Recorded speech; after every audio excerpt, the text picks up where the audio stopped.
l'algo Google est vraiment de plus en plus éclaté. Je l'ai dit plein de fois dans certains podcasts. On bouffait avec un pote, et Ah. puis je sais pas, on parle d'une thématique. Le pote en question dit ouais, bah j'étais dessus. Anto il le regarde, il fait logo vert et rouge. Ouais, ok, j'ai ton site. J'ai un partenaire, je lui ai envoyé à peu près balles de chiffre d'affaires. On mettait un peu une balle dans le pied à ne pas faire de lien du tout. Si tu fais 1000 balles par mois, faut pas t'expatrier quoi. Tu vas juste vivre comme un clochard dans un autre pays. Les autres jeunes avaient plus de moyens que moi. Typiquement, je prenais le bus, ils étaient en voiture. Je les voyais tous passer en voiture et moi j'attendais mon bus 20 minutes. Ça m'a fait péter un câble. Avez-vous des livres à recommander? J'ai jamais lu. C'est triste, mais c'est vrai. Ouais, Ce qui a vraiment été un tournant pour moi, honnêtement, c'est un jeu vidéo.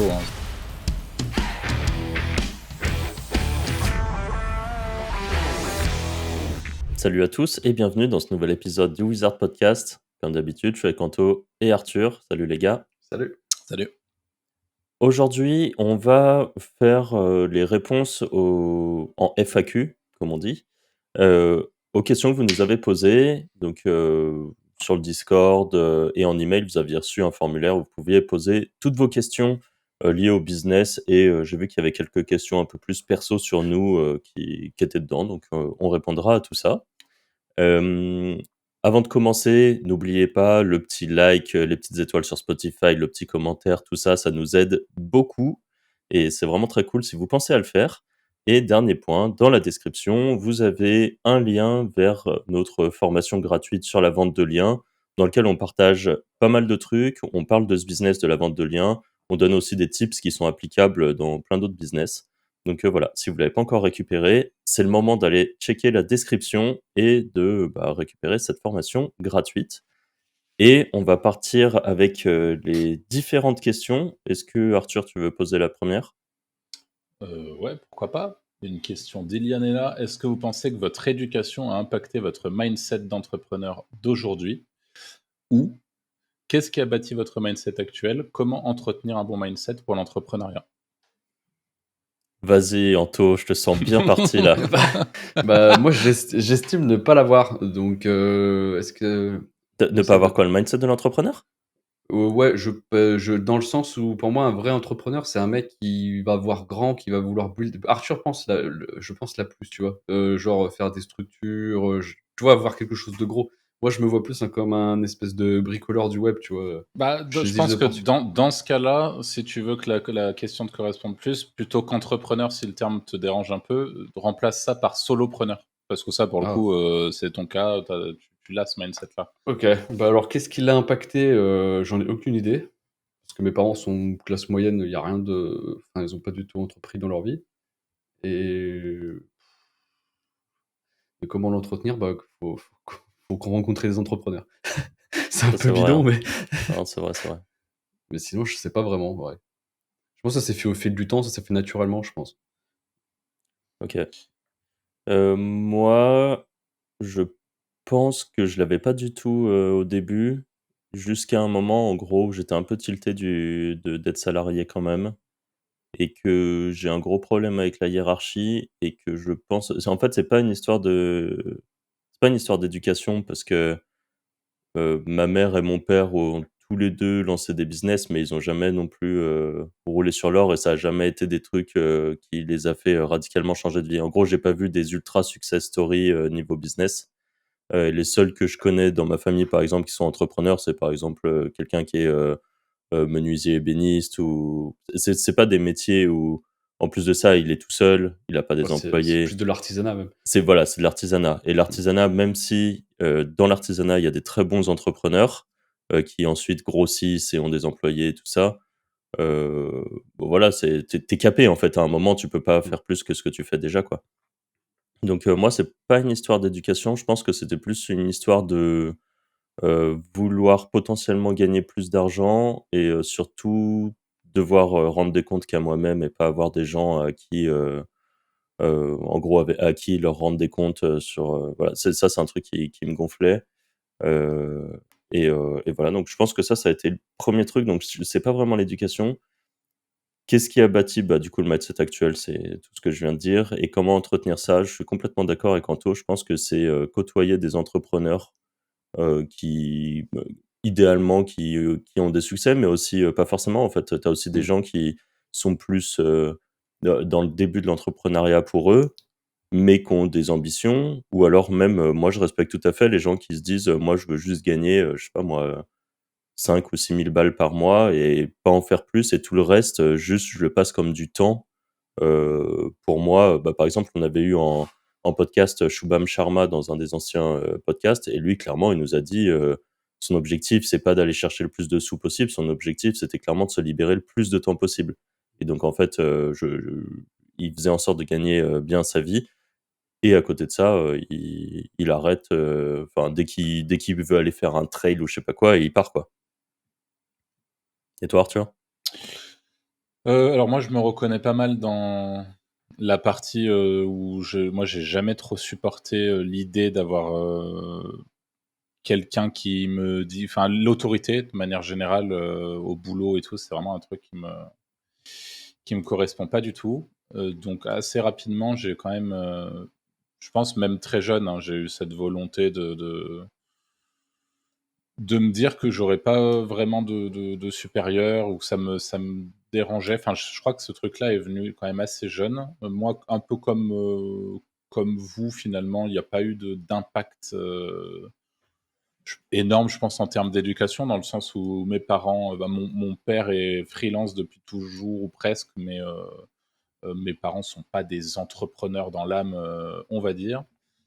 Et ce qui a vraiment été un tournant pour moi, honnêtement, c'est un jeu vidéo, hein, j'en ai beaucoup parlé, c'est RuneScape sur lequel j'ai joué 8 ans, où c'est un MMORPG, un peu à la Dofus pour ceux qui connaissent, avec tout un aspect économique, mais il y a pas que l'aspect économique, il y a l'aspect humain, il y a, le leadership, enfin il y a beaucoup, beaucoup, beaucoup de choses qui m'ont été un peu inculquées via le jeu. Je me suis un peu découvert, pas mal de facettes de ma personnalité via le jeu, sur lesquelles j'ai pu travailler. Et enfin moi, ça m'a beaucoup, beaucoup aidé finalement. Et puis l'autre gros tournant en termes de mindset, c'est moi j'ai fait donc une école de commerce. Et dans mon école de commerce, globalement, les autres élèves, les autres jeunes, avaient plus de moyens que moi. Typiquement, je prenais le bus, ils étaient en voiture. Et là où jamais eu il y a jamais eu vraiment de compétition pour moi sur la partie en classe, par exemple, j'ai jamais cherché à être le meilleur, je m'en fous. Mais là, ça m'a instant trigger, en fait, de savoir il y a des mecs qui avaient un confort différent. C'est con, hein, mais tu sais, une voiture et moi un bus, je les voyais tous passer en voiture et moi j'attendais mon bus 20 minutes, ça m'a fait péter un câble. Et à partir de là, en fait, au cumulé de tout ce que j'avais déjà un petit peu entrepris, auparavant, notamment justement, mes 1ers petits business, qui étaient connexes à RuneScape. Je ne vais pas rentrer dans le détail parce que j'en ai déjà pas mal parlé sur ce podcast. Mais, là, je me suis «remotivé» entre guillemets. Ça a fait partie en gros de ce qui m'a motivé et de ce qui a fait qu'aujourd'hui, je me vois pas vraiment, faire autre chose qu'entreprendre, quoi. Et ça depuis maintenant un moment. Je sais pas si ça répond correctement à la question, mais Non, ouais, je pense que c'est bien. Et juste pour, la partie entretenir un bon mindset, c'est quoi pour toi? comment entretenir un bon mindset pour l'entrepreneuriat? Ouais, je pense que c'est pareil, hein, je vais vous rejoindre. C'est la meilleure des choses à faire, c'est d'être entouré de gens qui sont dans ce truc-là en réalité, hein. Parce que je pense que je serais pas le même, entrepreneur, si autour de moi il y avait, 100 de gens qui me comprenaient pas, que de gens, en salariat. Non pas que je crache sur les salariés, loin de là, mais c'est juste que moi je trouve que c'est super important comme vous, hein, d'être entouré de gens qui sont dans le même trip quoi, en gros. Et si je devais rajouter un truc par rapport à ça, imaginons là, vous nous écoutez, vous êtes débutants, motivés et tout, mais vous êtes seul. Et nous, on a la chance, ça fait 10 ans qu'on fait ça, donc évidemment, on a rencontré des gens, mais là, on prend le cas où vous êtes seul. C'est évidemment pas hyper facile de rencontrer des gens, qui ont les mêmes objectifs que les vôtres. Dans la description, vous avez déjà le Discord des Wizards, qui est, vraiment, qui est un endroit où il y a des gens potentiellement comme vous, à qui vous pouvez poser vos questions. Et si vous entendez, bien, il y a aussi, différentes communautés, par, on va dire un peu grande ville de France. Donc vous pouvez essayer de rejoindre pour voir si, imaginons que vous habitez dans une, pas très loin de, Nantes par exemple, et ben, vous pouvez regarder, dans la communauté de Nantes, voir si de temps en temps il y a pas des apéros qui s'organisent ou des trucs comme ça. Je vois qu'il y en a de temps en temps qui se sont organisés, heu et comme ça, vous pouvez déjà discuter avec les gens et si vous avez des questions, vous pouvez les poser et c'est un moyen de rencontrer, en tout cas virtuellement, des gens avec qui échanger et des gens qui sont dans les mêmes objectifs que les vôtres. Il y a aussi des gens qui ont des niveaux largement supérieurs et qui seraient parfois difficiles d'accès autrement et qui là, de façon très sympathique, vous répondent à vos questions, par exemple. Et après, bah, nous, par exemple, dans la Wizard Academy, il y a encore une communauté qui est, on va dire, encore plus soudée, parce qu'en plus de ça, ils ont pris la Wizard Academy, c'est-à-dire qu'ils ont même le même objectif un peu final. Enfin, la Wizard Academy, en gros, c'est notre formation pour débuter et avancer dans l'affiliation. Et donc là, c'est vraiment des gens qui veulent faire de l'affiliation et qui, du coup, discutent entre eux, qui ont leurs problématiques et ainsi de suite. Et où nous, on est un peu plus actifs, où on leur répond quand on peut. Donc, en tout cas, et là, je parle du Discord des Wizards parce qu'évidemment, c'est notre Discord et qu'on est sur notre podcast, mais il y en a plein d'autres des Discord. Si vous trouvez pas chaussure à votre pied sur notre Discord, vous essayez d'en trouver d'autres, des communautés, il y en a plein. Nous, il y a par exemple pas beaucoup de vocales, même s'il y a des channels dans lesquels vous pouvez vous mettre en vocal et peut-être que des gens viendront discuter avec vous. Mais je sais qu'il y a d'autres communautés, il me semble, où vraiment c'est plus orienté vocal. Donc le soir vers 18h, les gens se rejoignent et ils bossent sur leurs projets ensemble et ils se posent leurs questions et ainsi de suite. Donc voilà, donc rejoignez des communautés, ça peut clairement éviter que vous soyez tout seul dans votre coin et d'avancer tout seul et d'avoir parfois un peu cette lassitude d'être tout seul ou de se sentir un peu perdu, quoi. Et voilà. Question suivante de Aye Nashei. Allez, on va le dire comme ça. Comment déclarer les revenus et quelle structure est la plus adaptée pour un débutant? Auto-entreprise. Ouais. Bon, Ouais. la réponse va être simple et rapide. Auto-entreprise, super, enfin, la meilleure structure pour débuter en tant que débutant. Alors c'est très facile, vous allez sur le portail auto-entrepreneur pour pouvoir créer votre entreprise. En réalité, ça se fait en 15 minutes. Il y a un truc qui est un petit peu bloquant, c'est comment on appelle, le code Le APE, code d'APE, là, ouais. ouais, qui bloque pas mal de monde. Moi, je vous dirais de pas trop vous prendre la tête avec ça, dans la mesure où, par exemple, si vous faites de l'édition de site, vous avez quoi comme code APE pour que les gens... Moi, je crois que à l'époque, il y avait pas grand-chose, mais je suis en agence de publicité. agence de Et ce qui est publicité? je crois qu'agence de publicité, c'est bien, enfin, c'est typiquement, agence de publicité, c'est une bonne chose. Mais moi, par exemple, je crois qu'ils m'ont classé, en revue de périodique. Bah, en gros, éditeur de revue périodique. En gros, je suis un éditeur de magazine, quoi. Voilà, et moi, je crois qu'à l'époque où j'avais mon AE, j'étais en... Programmation informatique. Ouais, voilà, Ouais, Alors, souvent, ils mettent je ça suis aussi. absolument pas développeur, par exemple. Mais en fait, peu importe, vous prenez pas trop la tête avec ce code APE, créez votre auto-entreprise avec l'un de ces 3 codes, par exemple, si vous êtes dans l'édition de site, bien sûr. Et vérifiez une chose, si vous montez votre auto-entreprise, vérifiez que si vous avez le droit à l'ACRE, ACCRE. C'est une aide qui vous permettra d'avoir un avantage fiscal, je ne sais pas si on peut le dire comme ça, mais en gros, vous payez moins d'URSSAF. C'est quoi les 3 premiers trimestres, c'est ça en tout? Ouais, ces 3 premiers trimestres, tu payes 10% la première année. Ok. Enfin, 10% sur tes 3 premiers Au trimestres. lieu de bientôt 26%, je crois, Ouais. quand ça va augmenter. Donc c'est vraiment intéressant. C'est vraiment un statut très très correct pour le coup. Alors juste un dernier truc avant de clôturer la question, je pense, c'est il y a beaucoup de gens aussi qui se prennent la tête avec quel statut, nanana, qu'est-ce que je fais, quelle entreprise je monte, alors qu'ils font pas encore d'argent. Ce qu'on vous conseille avec les Wizards, c'est déjà commencer à bosser sur votre projet. Si vous voyez que ça commence à rapporter des commissions, là, vous montez votre petite entreprise. Dans tous les cas, ça vous prend 15 minutes en ligne, vous avez très peu de comptabilité et vous pouvez la clôturer Mais c'est très gratuit, facilement. enfin, une auto-entreprise, il n'y a pas de frais à part ton compte bancaire pro. C'est quoi Shine? 4 €, 5 €? Ouais, c'est Shine, ça. ça doit être 5 balles par mois, Ouais, voilà. et tu as ta CFE à payer annuellement, mais quand tu fais en dessous d'un certain C'est 5 000. montant, En dessous de 5 000, tu payes pas. en dessous de 5 000, voilà, tu reçois le truc de CFE, tu leur envoies un message en disant bonjour, je fais moins de 5 000, est-ce que je peux être exonéré? Et en général, ils disent oui. Donc voilà, donc il y a juste ça, et sinon il y a pas grand-chose. Et d'ailleurs, petit point, parce que tu parles de Shine, Shine, du coup, c'est un compte bancaire pro que certains d'entre nous utilisent. Et il me semble que quand vous ouvrez un compte chez eux, vous avez une option pour qu'ils créent votre entreprise aussi. Et ça coûte peut-être 40 balles, mais en fait, ils s'occupent de tout. Vous avez juste un formulaire à remplir et c'est eux qui s'occupent de tout l'administratif. Il me semble. C'était le cas il y a longtemps. Je ne sais pas s'ils font encore ça, mais voilà. Question suivante de Blême. C'est quoi vos préférences en nom de domaine neuf ou expiré, juste selon votre point de vue, pas de manière générale? Et après, il a une autre question, mais je la poserai, Bah, les après. 2 sont super pour des choses différentes, en fait. C'est Enfin, ça dépend le projet, ouais. ça dépend le projet. Pour de la vente de liens, par exemple, moi, je favorise, très largement l'expiré, même si le nom de domaine neuf peut aussi être une option. Surtout si vous débutez, moi, je vous invite à acheter des petits expirés et en parallèle en vente de liens, je parle, hein, et en parallèle, un domaine neuf sur lequel vous allez donner un petit peu plus d'amour pour que vous puissiez voir la différence entre les 2 et comment les sites, réagissent. Hem Mais globalement, pour tout ce qui est projet à long terme, ou site d'affiliation, domaine neuf, très clairement. Mmh.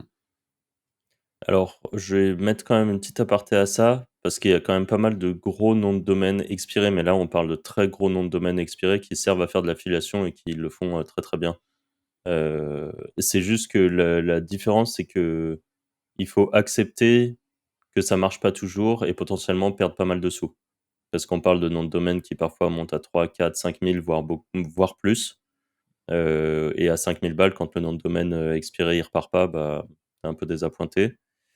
Mais je vois quand même des gros sites d'affiliation surexpirés, hein, pour info qui Ouais, tournent, mais comme tu l'as dit, il y a expiré et mais expiré, en fait. il y a Il y a expiré, expiré à expiré, 30 balles et voilà, expiré à quatre c'est mille ça, balles, quoi. C'est pas les c'est mêmes, ça, c'est pas du tout la même chose. C'est pas du tout les mêmes risques. ouais. Hem, du coup, toujours de Blême qui nous dit: «Faites-vous de la vente de leads et c'est quoi votre point de vue par rapport à ça?» Est-ce que vous en faites, les gars? Non, je Pas pourrais du en tout, faire, mais non. OK. mais Moi, j'en je fais, ouais. mais j'en fais dans un domaine très particulier. Heu et le point de vue, c'est que c'est intéressant. Par contre, tu es obligé de trouver des bons, vraiment très bons partenaires et de faire confiance. C'est un peu la problématique de ça, c'est que tu as pas Mmh. vraiment de dashboard, tu as pas vraiment de truc, c'est tu envoies le lead et on te dit, bah, oui, ça a converti ou pas. Alors il y a différentes façons de faire parce que moi, je prends un pourcentage de la vente, alors que tu as aussi de la vente de lead qui se fait en fait, moi, je le fais un peu comme si c'était de l'affiliation, on va dire. Et tu as aussi de la vente de leads où c'est juste, tu envoies des leads, par exemple, à X euros, heu, fixe et tu envoies les leads et que c'est converti ou pas converti, c'est pas ton problème. Moi, je fais de la vente de leads où, en plus de ça, il faut que ça ait converti pour que je touche mon argent, quoi. Donc voilà, c'est différentes façons de faire. Il y a moyen de faire des sous avec, hein. C'est Ah bah, oui, oui. la vente de leads, c'est un très bon business, il y a pas à dire, mais voilà. Et avec une plus grosse barrière à l'entrée, comme tu le dis, puisque c'est pas Mmh. automatique comme l'affiliation. Donc en vrai, non, moi, pareil, j'en pense que du bien. Anto, toi, tu en avais fait, à l'époque avec Vite un Bah, devis ou ouais, pas vite un du devis, tout? mais c'est simple, mais tu te fais un peu niquer, quoi, sur la vente de devis. Bah, c'est ça. Alors que j'en connais qui font de la vente de devis en direct sur, les énergies renouvelables. Ils sont à plus de 100 000 € par mois de vente de leads tu Ouais. vois? Donc, Mais par contre, mais ils ont par des contre partenaires à qui ils ouais, c'est revendent. ça, exactement. Ouais. Ils ont leur partenaire et ils prennent un cut sur les installations. Et tu vois, moi, pour connaître, quelqu'un qui bosse dans une, grosse, prévoyance santé, hem, elle passe par des en gros, elle rachète des leads, du coup, de ce domaine-là, de gens qui sont soit SEO, soit qui font de l'achat de trafic, je sais même pas, et elle leur achète les leads en direct, heu, mais elle passe par plein de petits, partenaires, en fait, qui, eux, grattent tous des leads et en effet, ils mettent des bons billets, hein, pour Ah racheter, ouais, ouais, ouais. Si tu en ce direct, tu as genre le de bon truc. partenaire, c'est le meilleur biz en soi. C'est ça. OK. Question suivante. Ouais, Anto, tu veux la lire ou Arthur? bah, Lucio, qui dit: «Quelle est votre vision, du futur du netlinking et du SEO sur Google?» Vas-y Anto, lance.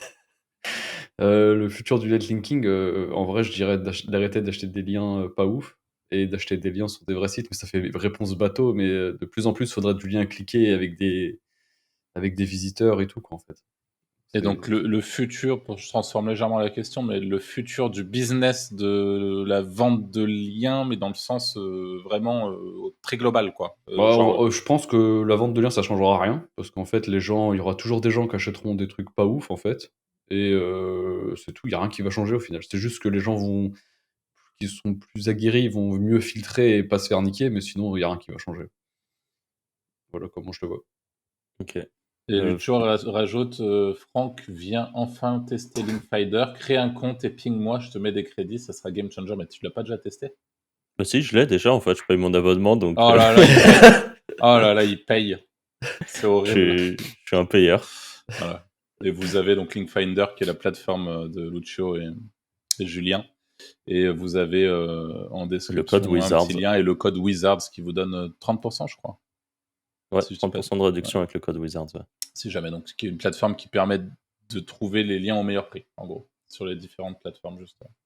Et juste parce qu'il posait aussi la question, notre vision du futur du SEO sur Google. Ah oui, c'est vrai, on a sauté cette Heu, partie-là. je sais pas si moi je pense alors après on va voir comment c'est considéré, mais moi je trouve vraiment que l'algo Google est vraiment de plus en plus éclaté. Je l'ai dit plein de fois dans certains podcasts, où je suis assez persuadé que dès qu'il touche à un truc, ça pète Ouais, d'autres trucs ça devient et du hasard, j'ai l'impression. ça devient un peu hasardeux. Tu as une grosse base de choses bien à faire et où tu te dis: «Ça va marcher», mais en fait, tu as des sites qui, à une mise à jour, vont se faire péter en 2 parce Mmh. que, par exemple, ils vont je sais pas, peut-être qu'ils rajoutent une pondération qui dit qu'un site thématique, vraiment thématisé sur un sujet, a une meilleure autorité globale sur ce sujet, donc on va le mettre en avant parce qu'il sait de quoi il parle. La mise à jour d'après, ils vont dire: «Bon, on va essayer de pondérer un peu plus les liens parce que quand même, quelqu'un qui a plus de liens, c'est qu'il a plus d'autorité». Donc en fait, ton petit site thématique qui est trop bien, il se fait complètement devancer par des vieux articles de merde, sur BFM TV et sur CNews et Le Mmh. Point ou des trucs comme ça. Ça se fait tout casser, donc tu es là comme un con pendant 6 mois à attendre la prochaine mise à jour, puis ça se trouve à la prochaine mise à jour, tu reviens. Et en fait, ça fait ça, c'est tu vis un peu des montagnes russes. Donc ça c'est le SEO Google et je pense que c'est pas impossible qu'à terme, on voit l'émergence, d'ici quelques années, d'un nouveau moteur de recherche, principal qui sera plus utilisé que Google. Bah, tu Si vois, vraiment, pour faire un peu de pub sur Bing, bah, mes campagnes Bing fonctionnent de mieux en mieux. J'ai de plus en plus de gens, sur Bing. Bon, OK. ça a rien à voir avec Google encore, Bien mais sûr, tu vois, bien sûr. Mais c'est, et ça se trouve, c'est un truc qu'on connaît même pas, mais ça se trouve, c'est, Search GPT qui va sortir. Ça se trouve, mmh, c'est, Elon Musk qui est en train de dire que les résultats de Google, ils puent tellement la merde que du coup, il va faire, son propre moteur de recherche et en fait, on sait pas. Ou peut-être que demain, c'est DuckDuckGo qui va devenir la référence. peut-être. Enfin, c'est pas c'est ouais, si, c'est ça, DuckDuckGo, c'est le Mmh. enfin, voilà. Donc je sais pas, mais pour l'instant, le SEO sur Google, c'est juste, bah, faut faire les grandes lignes de trucs qui fonctionnent, mais combien de temps ça va fonctionner, je sais pas toujours. On passe au suivant ou vous avez un truc à rajouter? Non, Non, non, je pense qu'on peut passer au suivant. OK. Du coup, question de Sub7. Hem, pensez-vous qu'il est préférable de s'expatrier dans un autre pays fiscalement plus intéressant que la France ou la Belgique afin de développer plus rapidement son activité? non. Alors, non, tu t'as répondu non, toi? Bah, oui, parce qu'en soi, je veux dire, si tu sais pas faire d'argent, c'est pas parce que tu es à l'étranger que tu en feras plus. Enfin, je veux Ça, dire, c'est genre, de 0 à 10 000, en France, c'est OK, quoi. Tu pas de je comprends, après, tu peux peut-être te poser des questions, mais en vrai, avant, ça va, quoi. Moi, j'aurais pas pris une aussi grosse fourchette en vrai, par contre. Mais 0,10? vas-y Arthur, si tu Bah, en veux, je fait, ça donnerai joue mon dans point le de vue après. 0,10 parce que le problème de t'expatrier souvent dans des pays à faible fiscalité, à part genre Thaïlande, tous ces autres trucs, bah, mine de rien, les coûts de la vie sont chers. Donc Regarde Malte, ouais, c'est vrai. le coût de la vie à Malte est pas Ouais, hyper c'est cher, vrai. hein. Mais À part vas-y si tu Arthur, si ouais, c'est Moi, vrai. non, je vas-y, pense vas-y, que dis donc Anto. Non, j'allais dire si tu après si tu vis dans la petite maison maltaise, oui, mais si tu veux un joli truc, c'est vite cher par rapport à la France, tu vois? Bah, je trouve pas en vrai, hein. Ouais, c'est vrai. C'est vrai que maintenant tout a monté. Mais oui, c'est vrai, qu'il y a des pays comme ça, ouais. Parce que je prenais le cas, par exemple, de Lisbonne, tu vois? Dans ma tête, j'avais Lisbonne en jeu. Ouais, oui, Heu, oui. pense que tu as toujours plein d'exceptions, il faut réussir à Ouais. peser le pour et le contre de chaque, pays. Moi, je pense que la question qu'il faut se poser, Seb7, c'est est-ce que est-ce que tu as envie au global de rester en France, ou est-ce que tu as envie de bouger à l'étranger? Mais je pense que c'est vraiment se mettre un peu une balle dans le pied, de réfléchir à l'expatriation avant même d'avoir commencé finalement. Déjà, Heu, s'expatrier uniquement fiscalement, c'est pas sain, je pense. Si tu pars dans je pars juste parce que c'est moins ch il y a moins d'impôts, tu vois? Faut quand même que tu aies un attrait ouais, de vivre ailleurs, que tu aimes, la vie, enfin, Bah, enfin voilà. soit que tu en as marre de vivre en France ou en Voilà, c'est Belgique. ça. Mais juste parce que si tu payes trop, c'est pas, après, il parle de développer plus rapidement son activité, mais donc ça veut dire que tu as peut-être déjà, commencé pour le coup, cette semaine. Mais peut-être, ouais. enfin, moi, tu vois, c'est des questions que je me suis posées assez rapidement aussi. J'ai été par souci d'information, un petit peu je me suis vite retrouvé un peu bloqué, même psychologiquement. On en parlait, je sais plus, c'était peut-être avec Anto, récemment, où j'avais, pendant très longtemps, j'ai j'ai eu le pied sur le frein en fait, en me disant: «Faut pas que je fasse trop d'argent, faut pas que machin, parce qu'en fait, je suis en France, donc je vais dépasser les seuils, je vais». Mais vous prenez pas la tête avec ça, la seule question pour moi, de l'expatriation, c'est: vous voyez un avenir plus radieux ailleurs qu'en France sur le long terme? Parce que ça aussi, c'est un point important. Mmh. Si c'est pour revenir au bout de quelques années, je suis pas sûr que ça soit le meilleur, move, en vrai. Je pense que l'expatriation, faut l'avoir vraiment à long terme. Hem, donc voilà, moi je dirais non. Je dirais, Si, encore une par fois, contre, est-ce que tu peux te développer à l'étranger peut-être plus rapidement? Ouais, avec je dirais avec les cercles, tu vois? Tu peux tomber sur des cercles d'entrepreneurs un peu plus ouais, «énervés» entre guillemets à l'étranger. ouais, ouais, c'est Bah, vrai. pour, répondre, moi je dirais que oui pour le coup.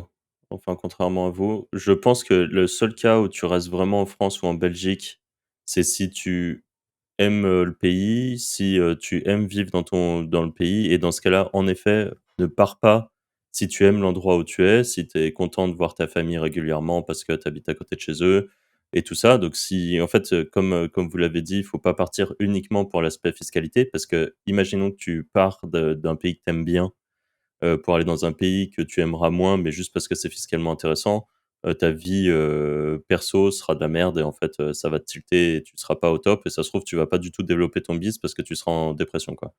Donc pas ouf. Par contre, je pense vraiment que quand tu fais des sous, je vais parler d'une fourchette, plus basse que le 0 à 10 000, mais par exemple, tu fais entre, 0 et 3 et en effet, en France ou en Belgique, ça te saoule parce que tu vois tous les trucs que tu payes et tu as l'impression de te faire, de te faire, vraiment, prendre tes sous en boucle et surtout, ce qu'il faut se dire, c'est que les sous que tu payes, dans absolument tout, c'est des sous que tu réinvestis pas dans ton biz et je pense Ouais, par vraiment contre, ça que, par exemple, notre boîte qu'on a montée à Malte, si on était resté en France et qu'on l'avait montée en France, elle aurait jamais fait la taille qu'elle a fait, hein.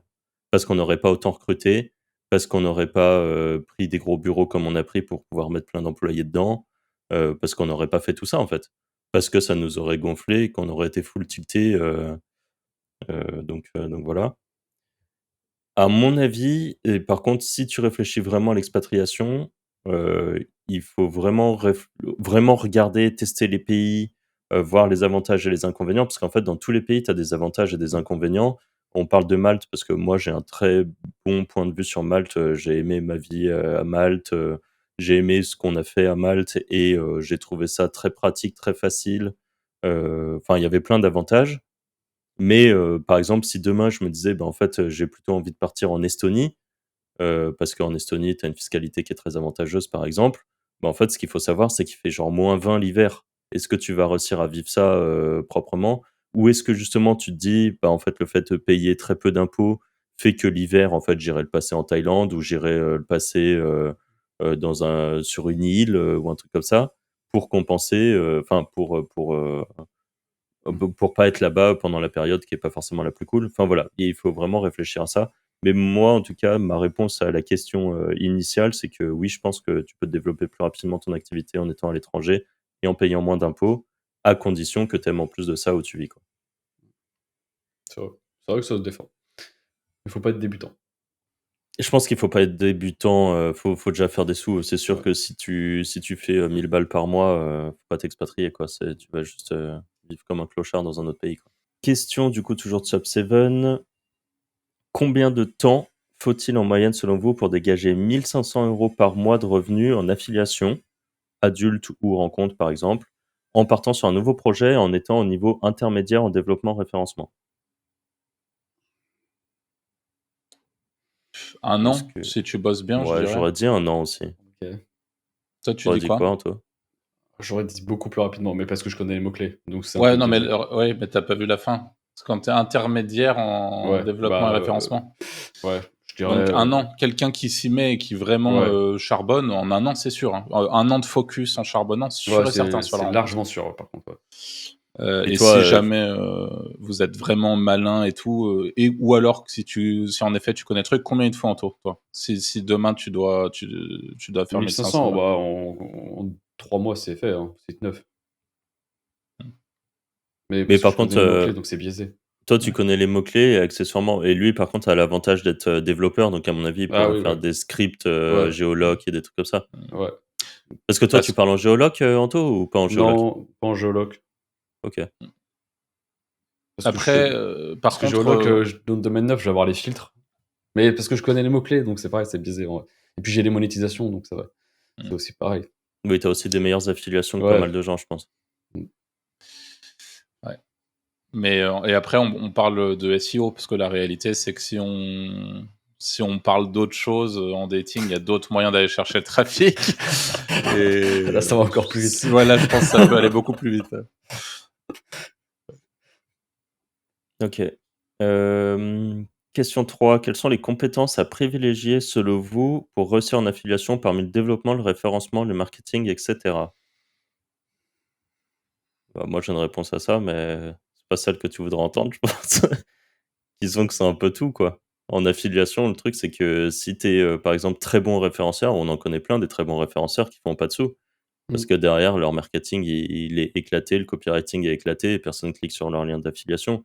Tu as aussi des gens qui sont d'excellents développeurs, mais qui ont pas de compétences de référencement ou de marketing et qui développent des trucs de fou que personne connaît. Ils les développent pour eux, c'est bien. Et le référence et juste le marketing, bah, c'est bien, mais si tu es très bon je pense qu'à la limite, être très bon en marketing, mais Ouais, du tu coup, t'en on va sortiras parler de toujours, je pense. ouais, mais parce qu'on va parler de marketing global où tu sais faire de la ads, tu sais Mmh. un petit peu copywriter et tout ça, mais Et moi je dirais la curiosité, hein. En vrai pour moi c'est l'arme, ultime c'est vrai. de l'affilié. Et par curiosité, j'entends, aller regarder ce que font les concurrents, aller observer les SERP, aller tu vois typiquement.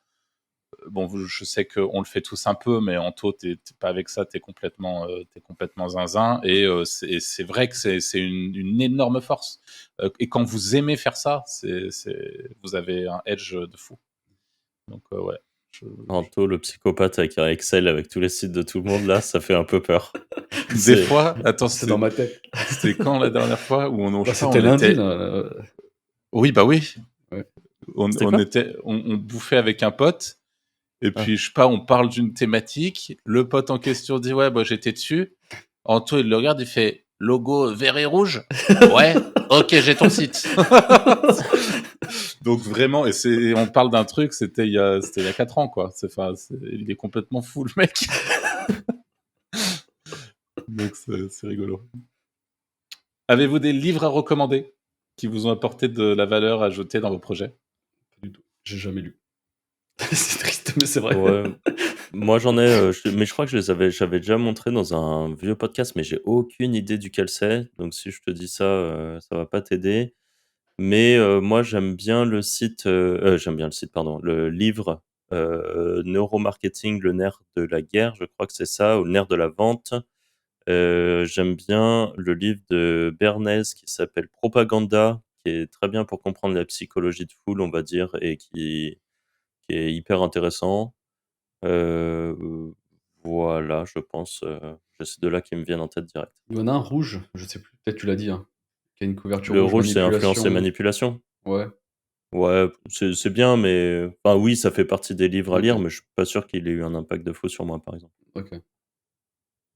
Et moi, j'allais dire comme Anto, je lis pas, ce qui est vrai, mais pour le coup, il y a un livre qui m'a un peu marqué il y a très longtemps, c'est Petit traité de manipulation, je sais pas quoi, enfin, vous Mmh. regarderez, et c'est des trucs, des petits tricks psychologiques de base, style pied dans la porte, qui vont vous aider qui peuvent vous aider en tout cas dans votre business à être plus Mmh. performant. Mais voilà, en vrai, j'écoute des tonnes et des tonnes de podcasts, de contenu, mais j'avoue que les livres, c'est pas trop mon fort. Je les achète, je les lis jamais en fait, c'est terrible. Ah si, par Euh, contre, même si c'est peut-être bateau, mais ceux qui l'ont pas lu, le livre et en fait, non, c'est même pas pour ceux qui l'ont pas lu, c'est pour les gens qui ont un peu du mal avec leur gestion, finance, personnelle et qui ont l'impression d'être, sans thune et qui ont du mal à comprendre les principes d'investissement et de retour sur investissement et ainsi de suite. Le livre Père riche, Père pauvre, même s'il est vraiment très, très, très, très débutant friendly, on va dire, enfin, il est vraiment très orienté pour les débutants parce que pour beaucoup de gens, vous allez vous dire, bah ouais, c'est du bon sens. Enfin, moi, par exemple, quand j'ai vu qu'il disait qu'acheter une voiture, c'était un moins bon investissement que mettre un apport dans de l'immobilier, je me suis dit, oui, ça me paraît logique. Mais il y a encore des gens qui sont pas forcément conscients de ça. Et j'ai discuté avec des personnes qui m'ont dit, mais tard en plus, des personnes qui avaient genre 30 ans et qui m'ont dit, oh là là, ce livre a révolutionné ma vie. Maintenant, j'y vois beaucoup plus clair sur l'investissement en gros. Je fais: «OK, bon, bah, pourquoi pas». Donc peut-être que pour des gens qui sont très novices sur ce domaine, ça peut être, voilà, un bon livre à pour jeter un œil dessus et peut-être vous dire: «Bah, oui, en fait, c'était du bon sens» ou alors peut-être vous dire, «Bah, ouais, ça m'a aidé, quoi». Question suivante du coup de Seb Lemiel. Quel prix donner à un backlink obtenu par le site internet d'une petite commune, sans donner forcément un prix car ce n'est pas évident, mais plutôt donner, expliquer sa valeur? Et merci beaucoup pour les podcasts. Eh bien, avec plaisir.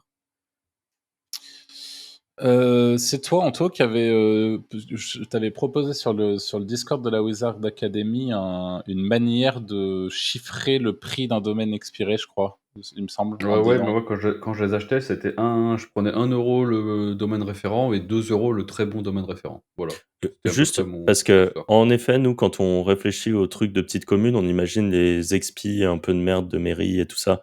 Je pense que là, dans son cas, ça serait un vrai, vu comme je comprends la question, ça serait depuis un vrai nom de domaine de petite C'est commune. un mec qui bosse dans une mairie et qui monétise Qui le veut site, quoi. vendre. Bah, franchement, peut-être, tu vois, moi, c'est comme ça que je le comprends, hein, en vrai. Donc peut-être que c'est pas le cas, mais Ouais. Bah, je sais pas, j'en donnerais 50 €, 100 €. Ça dépend de la commune. Si c'est la ville de Lyon et si c'est une commune dans Ah bah, l'Ardèche, mais ouais, mais Lyon, c'est pas petit pour le coup. Mais ouais, mais sans donner de prix, alors dans ce cas, on donne pas de prix, mais de votre point de vue, c'est quoi la valeur ajoutée d'avoir ce type de lien? donc c'est un vrai backlink. ouais, Enfin, il a Hop, de la vraie puissance, quoi.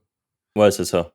Et ouais, je ouais. pense l'autorité aussi, Mmh. l'autorité du fait que tu as un backlink depuis un site qui est entre guillemets «gouvernemental», on va peut-être Mmh. pas c'est pas un point gouv, mais c'est sans doute linké depuis d'autres autorités du genre les CCI, les trucs comme ça, ou même des sites, gouvernementaux et accessoirement, c'est, des liens que la concurrence auront en général peu, parce que difficiles à obtenir, donc ça donne un petit avantage, là-dessus.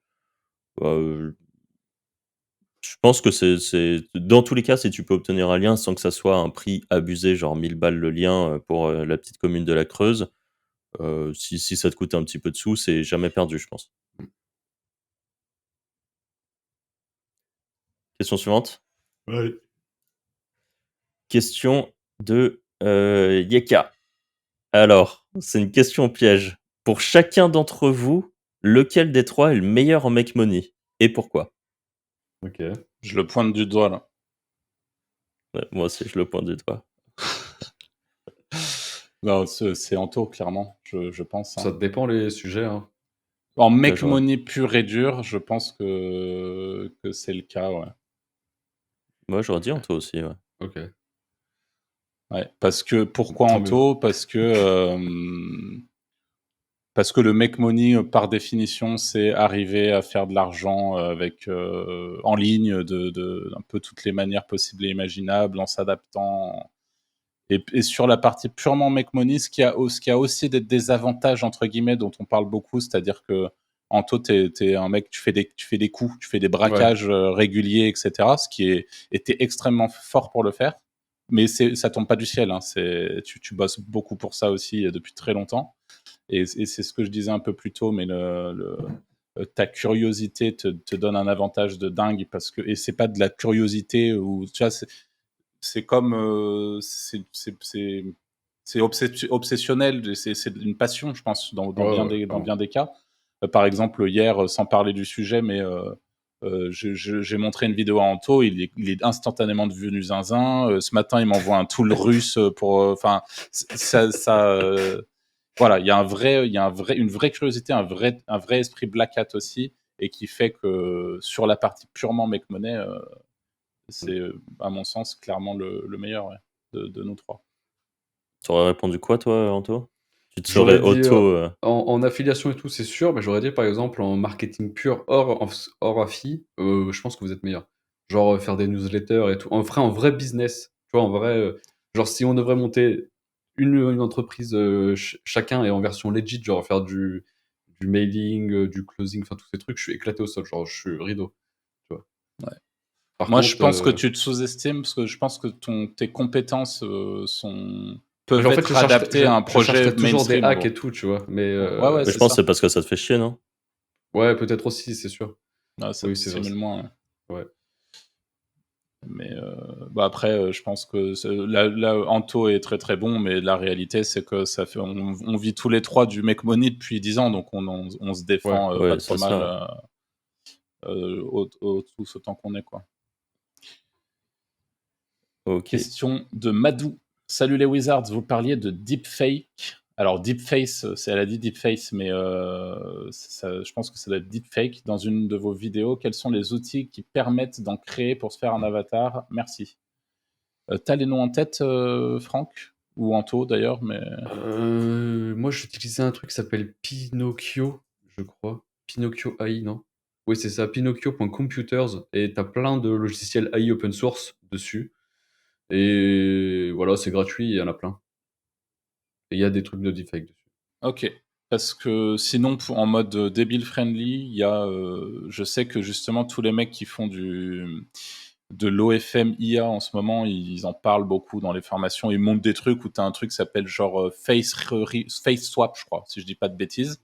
Où en gros tu prends une vidéo, je vais regarder vite fait si je trouve.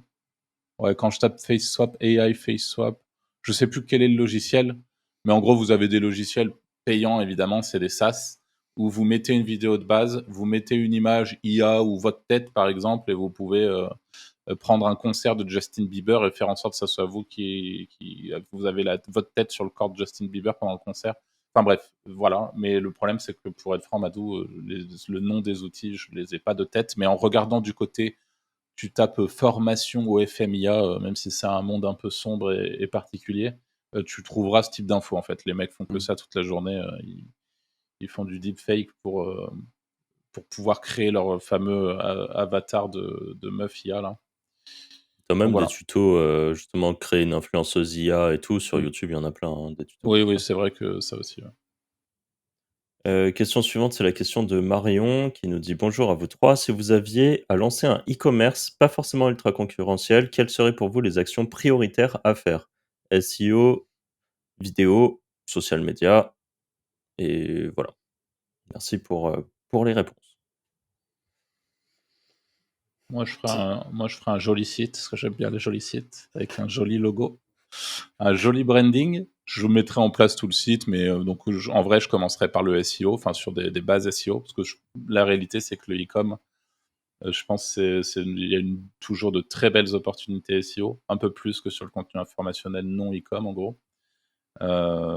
Et puis évidemment social media par la suite, et on en parle pas mal, notamment avec les stratégies TikTok et tout, mais je pense qu'il y a beaucoup de choses à faire sur ce qui concerne TikTok et les micros-influenceurs, dont on parlait dans un podcast assez récent. Je pense que c'est vraiment les trois trucs, les Ouais, je trois pense focus. sur la chaîne là, tu as un podcast qui s'appellera, parce qu'il est pas encore sorti, au moment où on tourne celui-là, mais qui s'appellera genre, «Comment se placer sur un marché concurrentiel» ou un truc comme ça. En fait, tu prends même si tu es sur un marché peu Ouais, c'est ce que concurrentiel, tu j'allais prends dire, il les y a mêmes toutes les astuces stratégies dedans. et Ouais. ouais, tu as toutes les stratégies qui sont dedans et qui peuvent être mises en place et qui marcheront, en fait. Mmh. Mais voilà, c'est enfin, en prio, en fait, c'est même pas une histoire de priorité, c'est que quand tu construis ton site, tu réfléchis au SEO dessus et de toute façon, vu que le SEO est long, faut le commencer dès le début et après, bah, tous les conseils qu'on donne dans l'autre podcast, clairement, tu pourras les appliquer et avoir, un e-commerce qui marche, sans trop de soucis, je pense. OK, question suivante. Allez. Salut les Wizards, de la bombe votre podcast, continuez. Un grand merci, c'est Nos13 qui nous pose la question, ça fait bien plaisir. Merci beaucoup pour la force. Deux de mes sites se sont mangés la mage Google HCU. J'ai modifié le contenu en mettant des infos utiles au début des articles et ils ont l'air de remonter doucement. Avez-vous une situation similaire avec vos sites? Pensez-vous qu'il y aurait d'autres choses à faire pour revenir après une claque due à la HCU? J'ai jamais réussi à en faire remonter un, donc voilà. Franck, peut-être. Ouais, Peut-être bah, tu je as je réussi. pense qu'en étant déter, c'est, mise à jour, globale de tes contenus, mais est-ce que c'est ça qui en fait, le fait de mettre à jour, est-ce que c'est, le nouveau contenu qui va impacter ou juste le fait que tu as mis à jour? Je ne sais pas, mais potentiellement ça marche. Continue à faire du lien dessus et je pense que la réalité, c'est que ça sera une autre mise à jour que tu auras un vrai, changement si tu as fait les choses bien. Après, j'ai vu pas mal de sites j'en ai vu 2 qui se sont pris la HCU et qui ont juste changé le thème WordPress et c'est reparti. Bon, Ah ça ouais? c'est ouf ça. Ouais. Est-ce que ça change la structure des pages et tout, tu vois, au niveau de Google? Je sais pas. Mais en tout cas, ça a marché, donc OK. à tester. Bon, à tester du coup, ça j'ai pas vu de truc comme ça. Mais je pense en tout cas, grosse mise à jour et à mon avis, l'idéal, c'est si tu arrives à faire, si tu as un moyen de faire en sorte d'avoir de la recherche brand. Encore une fois, ça va peut-être pas te donner un boost instantané, ça va pas te faire, revenir là où tu étais avant, mais je pense que c'est le truc en tout cas qui te permettra, à terme de survivre. Donc, soit via de la ads, sur les réseaux sociaux, soit juste de l'organique sur les réseaux sociaux, soit, faire en sorte d'avoir de la recherche brand et je pense que c'est ça qui te fera les plus gros impacts, pour faire sortir ton site. Je sais pas si Arthur, tu as vu des cas, Non, toi, enfin, en moi, coaching ou généralement, je me fais défoncer et je me mets en PLS dans un angle et voilà, j'attends que, j'attends que ça passe. En vrai, ça me terrifie un peu, moi, ces updates. Et j'ai un peu, mais voilà. Quoi, je dirais, je vous rejoins Franck sur les conseils. Et en vrai, tu as des sites, c'est pas pourquoi, qui ressortent ouais. quelques mois, voire années plus tard, mais faut avoir la force de continuer à bosser sur le site et pas l'abandonner justement, c'est un peu le souci. Question suivante du coup, qui est une question de Alan. Combien de sites ou projets en affiliation est-il raisonnablement possible de gérer seul après plusieurs années d'expérience en SEO? Si tu fais les choses bien, je dirais 2-3 maintenant, Ouais, max. Ouais, franchement, je réponds pareil moi. j'aurais dit 3 aussi, si et là on parle de faire les choses bien, ça veut dire que pour chacun d'eux, tu as pas que du SEO, tu as aussi des Mmh. stratégies, de contenu du coup et liens pour ton SEO, mais réseaux sociaux aussi et idéalement par exemple, je sais pas moi, du YouTube ou un truc comme ça quoi. Mmh. Et en sachant que si jamais, par exemple, vous suivez ce conseil-là, vous faites 3 sites et que sur les 3 sites, il y en a un qui Pareto et qui vous rapporte 80 de vos revenus et les 2 autres, les 20 derniers pourcents, accentuez le focus sur le gros site quoi, sans forcément lâcher les autres, mais ne bossez pas, ne mettez pas les mêmes efforts sur, 3 sites s'il y en a un qui surperforme, ce qui sera sûrement le cas. Mais, clairement, et on vous dit ça alors qu'il y a quelques années, justement, quand on était sur Malte, qu'on avait notre boîte, avec Franck et nos 2 autres associés, on avait vraiment des tonnes de sites monétisés. On travaillait en volume, mais justement, ça fait partie des choses qui ont changé aussi ces dernières années. C'est qu'aujourd'hui, plus que jamais, Google voit tout, comprend tout, sait comment vos utilisateurs se comportent, et ça rentre très, très, très clairement dans l'algo. Donc, et tout ce qui est brand, etc., ce qu'on appelle les EAT, ont vraiment de l'importance. Donc, euh, donc voilà, c'est, je pense, la bonne réponse. Question suivante du coup de Anto, mais pas le Pas le nôtre. vôtre. Alors, qui nous dit: «Hello, voici mes questions». La première question, c'est: «Trouvez-vous ça juste de faire un partenariat en affiliation dans lequel je ramène des gens qui souscrivent à un abonnement, mais sans avoir de rev share?» OK. En gros, les gens que je ramène vont potentiellement rester plusieurs mois, mais moi, je ne touche une commission qu'une seule fois. On répond question par question? Ouais, Bah, je trouve que c'est très bien, en fait, maintenant. Il y a quelques années, je t'aurais dit: «Prends le ref share», mais maintenant, prends le CPA.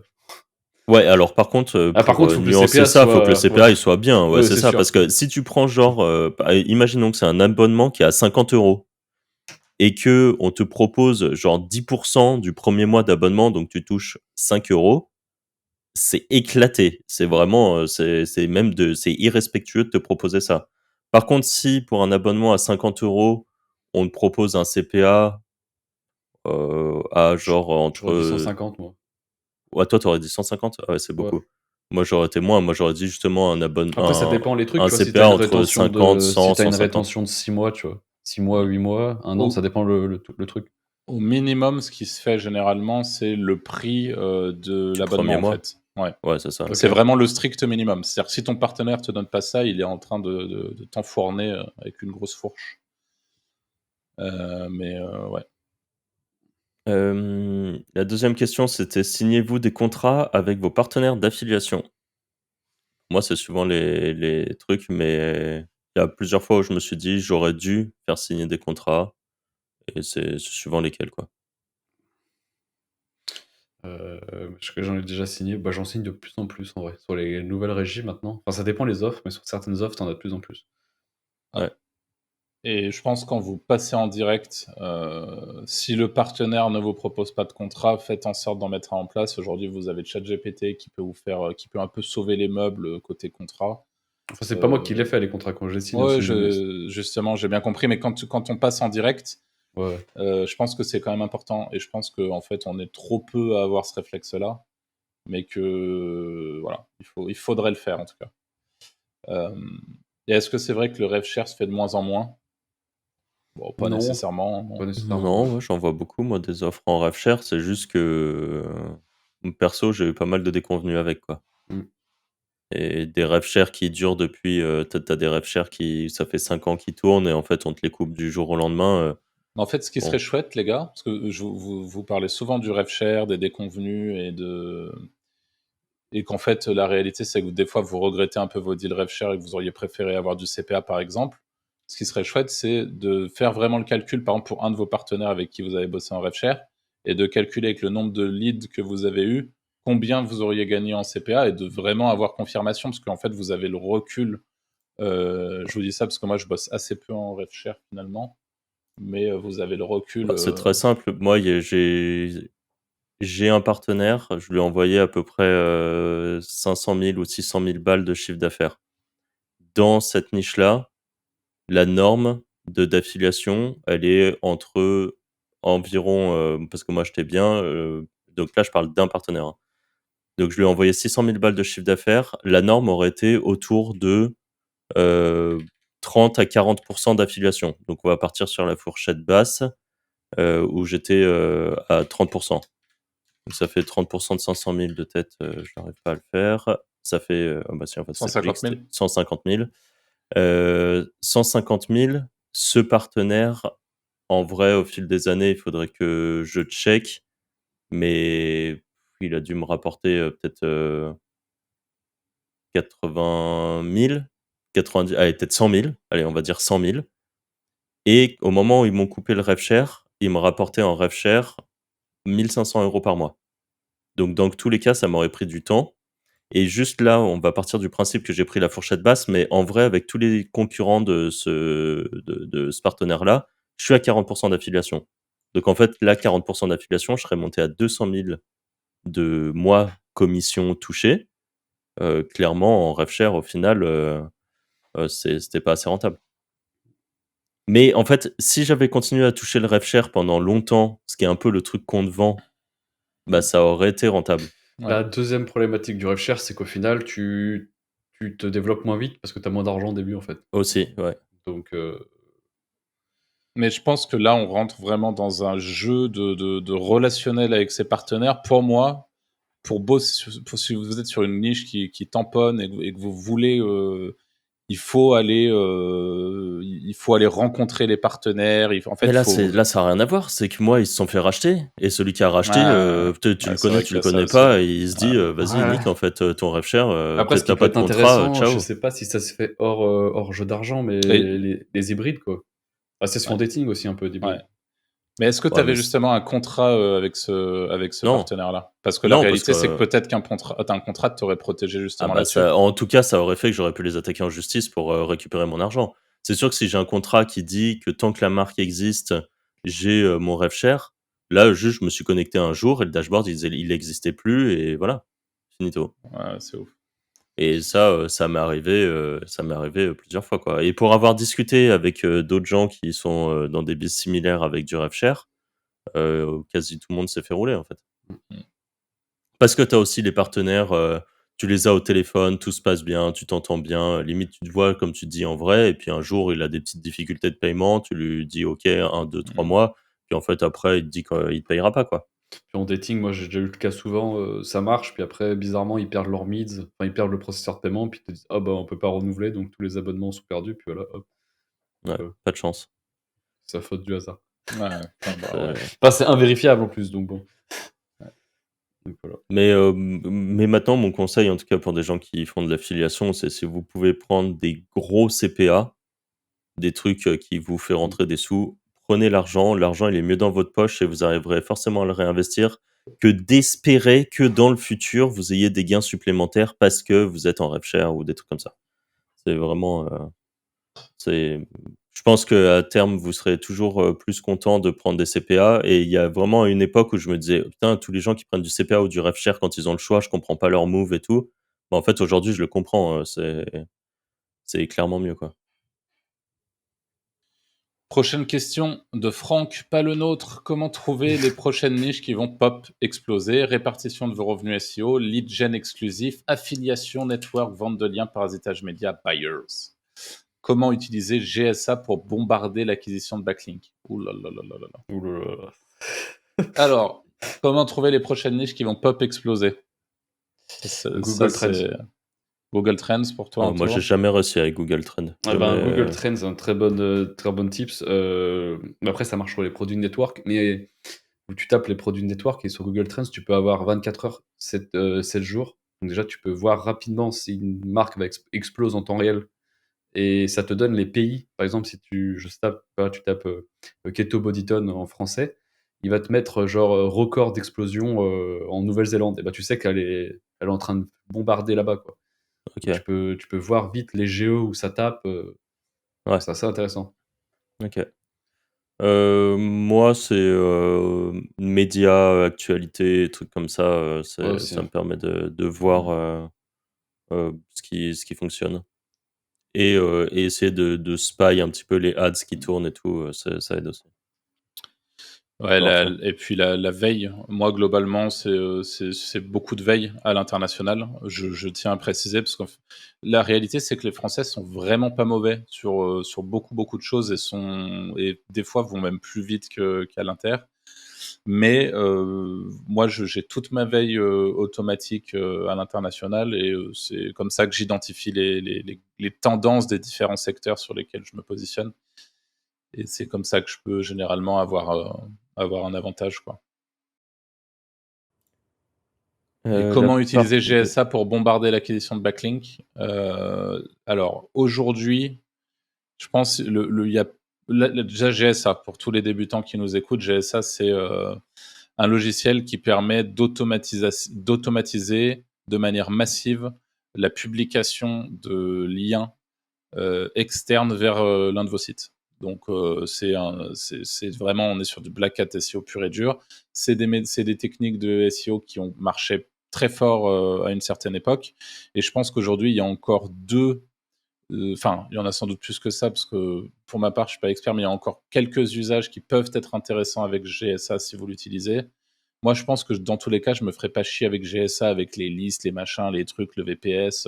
Je prendrais directement des gigs sur Fiverr ou des trucs comme ça, ou chez des gens qui vont donc faire un blast, donc envoyer plusieurs centaines de backlinks vers une URL. Il y a 2 utilités. La première, c'est de faire du tier linking sur, certains profils web 2.0, donc enfin, je sais pas, il y a peut-être moyen de faire quelque chose, de ce côté-là. Dans tous les cas, évitez de blaster vos propres sites, évidemment, c'est quand même relativement, dangereux.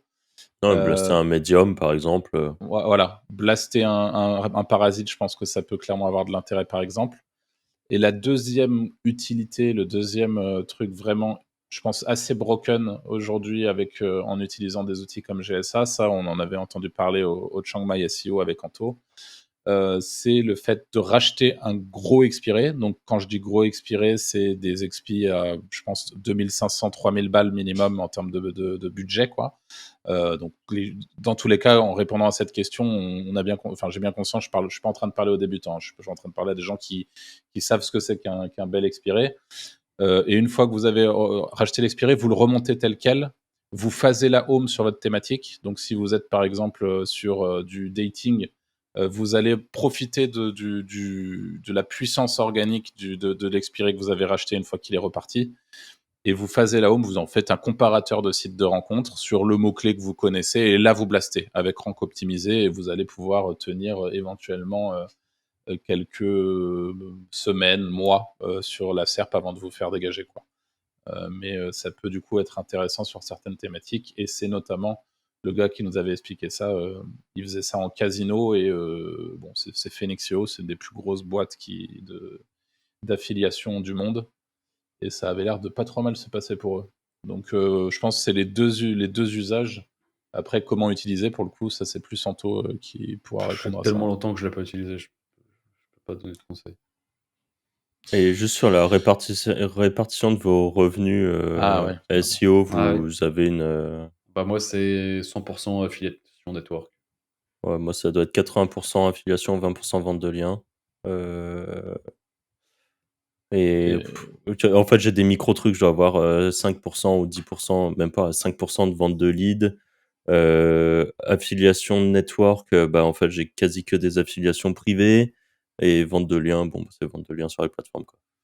Mais et je moi, fais pas c'est de 90% d'affiliation network et 10% de vente de liens. Mais en vrai, là, ma vente de liens, je l'ai laissé crever depuis quelques temps. Je m'en occupe plus du tout. Donc, les résultats vont avec, quoi. Question suivante de Allo Frelon.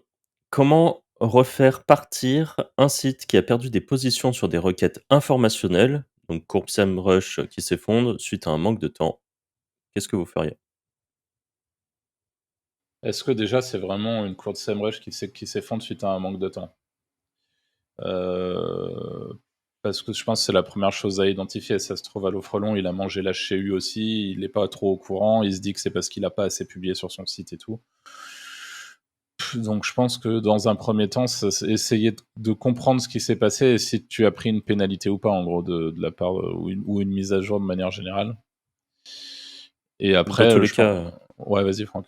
j'allais juste dire, dans tous les cas, faire une mise à jour de ton contenu, c'est jamais négatif. Tu reprends tes Ouais. contenus, tu les mets à jour, tu les améliores, tu fais, pyramide inversée, information importante en haut.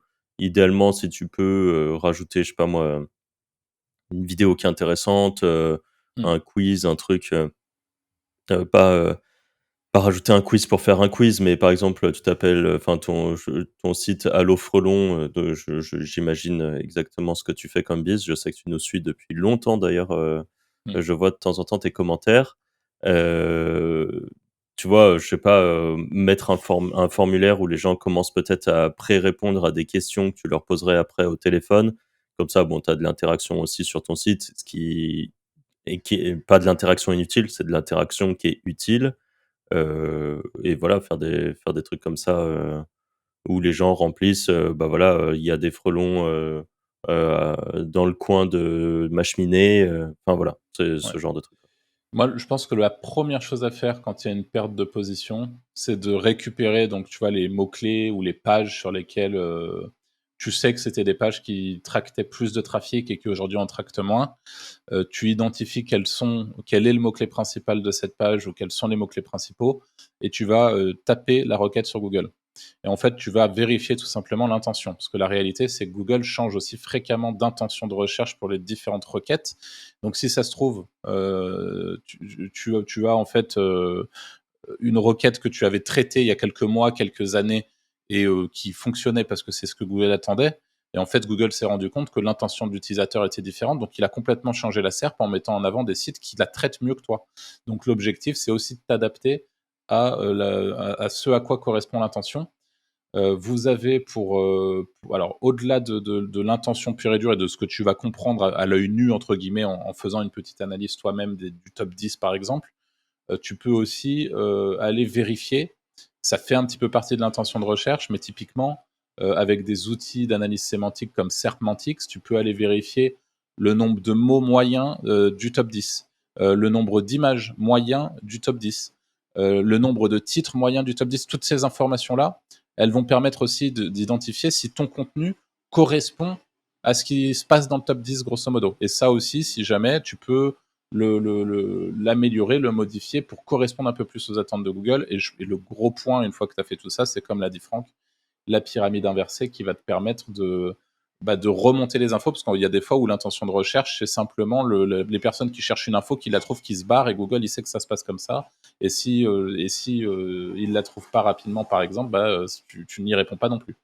Donc ça peut être tout ça. Et pour information, là récemment, j'ai eu quelqu'un en call qui avait justement un peu la même question que toi. Alors c'était pas forcément une baisse de trafic, mais là c'était je suis complètement lock, je suis bloqué sur mon positionnement. Et en fait, je suis allé voir l'intention de recherche sur les mots-clés qu'il ciblait. Je me suis rendu compte que c'était une intention e-commerce. Il a rajouté WooCommerce, donc le petit, l'option e-commerce de WordPress. Et il a modifié les pages en question pour les transformer en pages e-commerce. Les pages ont instantanément unlock le top 5. C'était vraiment en moins de 24 heures, c'était fait. Donc en fait, c'est vraiment qu'une histoire d'intention et c'est à toi de. Enfin, on espère pour toi que c'est qu'une histoire d'intention et que tu t'es pas fait tartiner, quoi, en gros. Ok. Question suivante. Question de masse, du coup. Que pensez-vous de récupérer des expis qui ont des liens de gros médias et faire une 301 version monnaie site afin de récupérer la puissance du gros média? Si l'ancrage est pas dégueu, Ouais, c'est ce que j'allais dire, si l'ancrage est pas dégueu, pourquoi pas. ouais, c'est ça. C'est une bonne chose. C'est une bonne chose qui fonctionne bien. C'est soit Je trouve que ça ça et a un minimum de sens par contre avec le truc que tu vas récupérer, ouais. quoi. Et si tu peux pas 301 parce que l'ancrage est trop dégueu, tu fais un monopage et Ouais, tu voilà. mets un lien unique. Ou sinon, tu derrière. crées un article sur ton site qui est en rapport avec le truc que tu as récupéré si tu peux. Ça peut Oui, être aussi, ouais, pour ça peut être pas envoyer mal. dessus. Ouais. Voilà. Ouais, moi j'avoue que j'en ai jamais trop fait des 301, donc au final, je suis pas le mieux placé pour répondre à ça, mais. Par contre, la strat qu'il dit, c'est strat qu'on a fait à Malte pour monter notre PBN au final. Sauf Ouais, qu'on ouais, faisait pas des 301, c'est nous on montait des sites dessus. c'est ça. Question de Léo. Hello les Wizards et la commu. Si vous ne deviez choisir qu'un seul outil SEO pour commencer, lequel choisiriez-vous? Souhaitant me lancer dans la vente de liens et l'affiliation, j'ai décidé de partir sur une niche de cœur. Cependant, je me demandais si vous conseillez de partir sur un nom de domaine neuf ou XP, déjà thématisé dans le domaine que je vise. Si XP, quel stade conseillez-vous? Bon, du coup, la première question, le seul outil SEO pour commencer. Anto, SEO SEO Observer, on le Observer. sait tous, voilà. Arthur. Ou Ranker Fox, en vrai, bon, c'est pas bien de le dire, mais si t'as pas les moyens, c'est quand même bien pour commencer. C'est pas bien. Ouais, moi, SEO Observer aussi en réalité, hein. Parce que je trouve qu'au moins c'est complet, c'est peut-être moins pointu sur certains trucs qu'un Ahref, mais en fait le problème c'est qu'Ahref, SEMrush, tous ces trucs-là, ça coûte une couille. SEO Observer, c'est pas donné non plus, mais pour ce que ça vous permet de faire, Ouais, t'as tout en un clin d'œil, c'est quand même c'est pratique. vraiment cool. C'est un Ouais. outil un peu tout en un. Mm. Donc, voilà. Moi, je suis très habitué à Ahref, donc j'aurais dit Ahref, mais vraiment en tant que débutant, si j'ai pas trop de sous, je prendrais SEO Observer aussi, je pense. Et donc, il veut se lancer dans la vente de liens et l'affiliation en partant sur une niche de cœur. J'espère qu'elle est bankable, hein. Et Cependant, limaces de mer. c'est ça, sur les limaces de mer. Je me demandais si vous conseillez de partir sur un nom de domaine neuf ou expi déjà thématisé. Nous, en général, on est plutôt, pour un projet comme ça, plutôt nom de domaine neuf, mais En fait, l'avantage, c'est que le problème de l'expirer, c'est que tu as encore une part d'aléatoire. Est-ce qu'il va repartir ou il va pas repartir? En prenant un 9, tu enlèves déjà une partie d'aléatoire. Ouais. Surtout si c'est une niche de cœur et donc que tu vas lui Mm. donner de l'amour et donc que tu vas faire des bons contenus et donc que ça va pas être un site poubelle, parce que la réalité, c'est que les sites de vente de liens, dans 90% des cas, sont des sites poubelles. En vrai, ouais, part sur du neuf. Par contre, si tu veux faire de la vente de liens, ce que tu peux faire en parallèle, c'est justement donner de l'amour à ton site, lancer neuf, et en parallèle acheter des petits expirés à 30, 50 balles max, que tu vas essayer de remonter sur ta niche aussi, et essayer de voir un petit peu comment se comportent les sites, faire tes petits tests, avancer comme ça. Mais quoi qu'il en soit, si en tout cas c'est juste un site, part sur du neuf. et les expis, c'est très, très bien, sans parce qu'on va pas cracher dessus, mais les expis, Non, c'est clairement. très bien, mais il faut avoir quand même des connaissances, un petit peu plus quand tu es vraiment débutant, les expis, c'est compliqué, je trouve. Parce que si ça part pas, tu sais pas si ça sera la faute de l'expi ou est-ce que ton site Mm. est pas bien, en fait. Alors que si tu pars sur un nom de domaine vierge, bah, tu peux en tout cas faire tes armes au début et après quand tu seras, meilleur, bah, là, tu peux prendre des expis, dans ta thématique, par exemple. Et les stats à regarder pour un expi, en général, c'est, le nombre de RD, c'est le plus intéressant. Le nombre de RD dofollow est indexé. C'est même ça, le plus Oui, intéressant, je yes. pense. Question de Nico: «Peut-on réussir sans acheter de liens, avec zéro budget, hors achat de nom de domaine et hébergement?» Pour moi, Oui. oui, vu qu'il Oui, y a le hein. Ninja Linking qui existe. Ouais. Ouais, Tu peux même gagner sans site internet, sans hébergeur, sans rien. Tu fais du parasite en boucle, tu gagnes de l'argent. Ouais, les médiums rendent vraiment bien actuellement, c'est abusé, hein. Non, mais même sans média, je veux dire, tu spams du médium à la Ouais, mano, c'est gratuit, tu vois. ouais, c'est ce qu'a dit Ouais, c'est Franck. ça. Ah ouais, voilà. Médium, ouais. Il a dit Ah, j'ai compris Medium. média. Ouais, J'ai ouais, compris. j'ai bien vu. Ok. Ah oui, oui, c'est sûr. Clairement, tu fais du médium, ça marche super bien. Ouais. Et moi, je répondrais carrément que par le passé, même si ça va être beaucoup plus long, beaucoup plus fastidieux, en fait, vous mettez un peu une balle dans le pied à ne pas faire de lien du tout. Donc, si c'est qu'une histoire de budget, comme l'a dit Franck, Ninja Linking, lien forum. Par contre, la réalité, c'est que nous, on a vu aussi des gens monter des sites, parfois des gros sites, en longtemps, mais qui sont aujourd'hui des très gros sites toujours, qui ont très très peu de liens.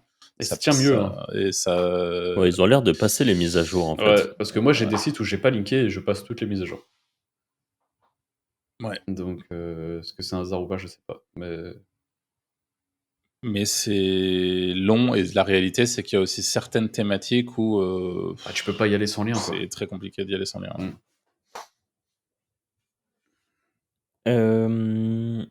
Question de Yacine qui dit: «Que pensez-vous d'un site affilié pour le parfum avec un EMD dans une langue étrangère? Est-ce que ça vaut le coup ou pas?» Je connais pas du tout, du tout, du tout la Je savais niche. même pas qu'il y avait d'affiliation parfum. D'emblée, je dirais non, moi, quand même. Enfin, moi, c'est pas le genre de truc sur Ouais, parce lequel qu'en vrai, j'irais. si tu veux aller sur les parfums, tu vas sur Sephora, enfin, je sais pas dans les langues étrangères, mais Ouais. Puis je pense que l'intention, ça va être full e-com pour le coup, ouais. et puis c'est des petits sous, quoi. Enfin, tu prends de la fille, tu vas peut-être prendre quoi, 8 ou 10% sur une bouteille à 50 balles, Mm. c'est un peu éclaté, quoi. Il faut que tu en vendes du parfum pour. Donc Après, moi, on connaît pas la niche, ça se trouve, il y a des ouais, ouais, trucs de c'est fou, vrai, tu c'est vrai. vois? Quel type de parfum pour quel type, de personne, et Ouais, j'ai ouais. vu des trucs de C'est vrai. parfum pour séduire là, je sais pas si vous avez vu cette Phéromone. niche? Ouais, c'est ça. Bah, et sur, ça, j'en avais vu plein en ads, des parfums qui soi-disant attirent les gens et tout. Je me suis dit: «Tiens, ça c'est malin», mais bon, voilà. Donc Je sais j'espère pas qu'on ce que on te ça vaut. découragera pas non plus, Yacine. Essaie de bien vérifier, ça se trouve ta niche a du potentiel, c'est juste que d'intuition, ouais, moi je suis pas très chaud. Hem, Question suivante de Ozil, qui a plusieurs questions. La première question, c'est: «Est-ce toujours intéressant d'acheter un nom de domaine expiré qui a un BL d'un gros média et de faire une redirection?» En fait, on peut lâcher ça ici, mais en ce moment sur, Twitter, hem, ça tourne beaucoup parce qu'il y a une méthode qui a été vendue pour faire ça, avec un crawler qui récupère les liens de gros expi. Enfin non, en gros, un crawler qui crawl des médias, qui trouve les médias qu'on parlait de sites expirés. Ces sites qui sont expirés sur les médias, bah, évidemment, du coup, ils ont un lien du média ils sont expirés en reg free, donc c'est-à-dire que vous pouvez aller sur n'importe quel registraire et le récupérer pour 10 balles. Et pour 10 balles, du coup, vous avez un lien qui va provenir, je sais pas moi, de Elle ou de Le Point ou de n'importe quel gros site média. Et ça, quand vous avez racheté ça, et ben après, tout le monde veut savoir est-ce que faire une redirection 301 c'est bien ou pas, parce que c'est, je suppose, ce qui a été recommandé dans la méthode. En fait, oui, ça marche, il y a pas de souci et c'est encore une fois, c'est vous regardez, est-ce que ça va rediriger aussi, en plus du beau lien média, Ouais, de la merde 80 ou pas, liens de quoi. merde, un blast et tout ça. Mmh. Il faut faire gaffe à tout ce genre de trucs. Avec des encres qui sont complètement éclatées, avec marqué Louboutin, pas cher, quoi. Bah non, tout ça, évidemment, vous faites pas une 301. Au pire du pire, si vraiment vous voulez faire un truc, vous montez un monopage et ou même un petit blog et vous essayez de voir comment il réagit. Ce serait même le Et plus safe, hein. ça serait même le plus safe, ouais. Parce Moi, qu'avoir honnêtement, je des ferais pas une sites, 301. ouais, parce qu'avoir des sites après si tu un site avec, 30 ou 40 300 au cul, Ouais. Non, mais c'est c'est ça. Border. ouais, Border. Borderline. quand même un peu élevé, quoi. Et la deuxième question, c'était: «Est-ce que c'est toujours intéressant de faire de la programmatique SEO, même contenu, mais des centaines de pages avec juste des noms de villes qui changent, que des villes et pas des villages, par exemple? Encore merci pour tout ce que vous partagez gratos». Eh bien, avec grand plaisir. Programmatique SEO, ça, Oui, ça C'est plutôt, ça je marche, pense, mais pour, il faut être plus subtil que juste changer les villes, quoi, c'est tout. Mais ouais, du moment mais que ça tu marche sais le toujours faire, très bien, mais hein, ça on est marche quand même toujours très, très d'accord, bien. c'est Ouais. il y a énormément de niches géoloc. En plus de ça, c'est beaucoup moins, filtré, ce genre de truc, en géoloc, dans plein de niches, il y a moyen de faire des choses, très, très bien, que ça soit de vente de leads, mais aussi il J'ai y a connu plein un freelancer d'affiliations. qui l'a fait, un freelancer, dev, qui l'a fait, développeur site internet plus ville et cetera, il est full juste grâce à ça. Ouais, ouais. Et Donc quand tu vois, par exemple, Paul Vengeon à la mano, parce que lui, c'était pas vraiment du programmatique SEO qu'il avait fait, je crois. Je crois qu'il les faisait vraiment à la main, les pages, en gardant des structures assez similaires et en changeant la ville et peut-être, des infos sur la ville qui vont vraiment thématiser, et te faire comprendre qu'on parle bien de telle ville, tel endroit. Il y a clairement des choses, à faire. Donc mmh. programmatique SEO, ça marche très, très bien, hein. C'est des bonnes stratégies à faire. Question suivante. Salut les gars, pouvez-vous Vas-y. donner une fourchette de ce qu'il est possible, alors c'est CAD qui nous pose la question, de ce qu'il est possible de générer en affiliation pour 1000 visites SEO sur un site par mois? J'imagine que ça dépend, t'imagines bien, la niche, etc. Mais vous pouvez donner une fourchette, s'il vous plaît. J'ai l'impression que personne n'aborde ce point concrètement, alors que c'est le cœur du sujet. En Sinon, fait, c'est merci parce pour qu'il y a vos pas de contenus, réponse. toujours au top. Ouais, c'est Il y a impossible. pas de réponse avec 1000 visites SEO sur, du gambling. Bah, en fait, ça se trouve, tu peux prendre, 3 000 balles. 1000 visites SEO sur une niche de Nutra, peut-être que tu vas prendre, 500 balles. Et sur une niche random, Recette de cuisine, de on recettes de dit: «Tu prends 1 cuisine, €». tu prends 1 € de AdSense, ouais, c'est ça. Et 3 € parce que tu as un four, Ouais. un truc à pain qui s'est vendu, sur Amazon, quoi. En fait, je pense que c'est pour ça qu'il y a pas de réponse pour ça, Ah c'est ouais, que c'est clairement, il y a aucune réponse possible. Donc imaginons que ton lien d'affiliation fasse 200 clics, par exemple, bah, ça va dépendre de ton CTR, donc pas de ton CTR, de ton, putain, comment on appelle ça? EPC, Earning Per Clicks, donc ce que tu vas gagner par clic, et ça, c'est ultra variable. Ça varie déjà en fonction des niches, en fonction de l'intention, en fonction aussi de ce que tu vas être capable de mettre en place pour mieux convertir tes visiteurs. Enfin, c'est strictement impossible de répondre à ta question. Euh, voilà, je pense qu'on a fait le tour de cette première session. On a encore pas mal de petites questions, mais vous inquiétez pas si vous n'avez pas été traité au sein de cet épisode. On s'assurera de répondre à toutes les questions qu'on a reçues. Pour tous ceux, je sais qu'il y en a qui sont un petit peu frustrés parce qu'à chaque fois, ils loupent un peu le coche. Là, le formulaire, pour info, il a été ouvert moins de 24 heures pour pouvoir nous poser des questions. En fait, vous êtes tellement nombreux à nous envoyer des questions qu'on a en quelques heures de quoi faire 3 épisodes. Alors, on est très content parce qu'en général, c'est des épisodes 1 qui vous plaisent, 2 qui nous permettent d'aborder plein de sujets différents et des sujets qui vous concernent directement. Et donc, c'est vraiment top. Et c'est chouette aussi d'avoir un contact direct avec vous, d'avoir vos problématiques, etc. Donc, merci à tous ceux qui jouent le jeu. Et pour les autres, sachez que on publie dès qu'on ouvre ce type d'épisode, dès qu'on ouvre le formulaire de questions, on le publie sur le Discord, on envoie un email à tous nos contacts Et en plus de ça, on essaie en général de faire un petit tweet sur le compte Twitter des Wizards. Donc voilà, à bon entendeur pour ceux qui sont intéressés, c'est là-bas que vous serez prévenus. On vous remercie d'avoir suivi cet épisode jusqu'à maintenant. Comme d'habitude, pensez aux petites étoiles, pensez à l'abonnement sur YouTube, pensez aux likes, c'est la meilleure manière de nous soutenir. Et puis nous, on se dit à la semaine prochaine pour un nouvel épisode. Salut. Salut. Ciao, ciao.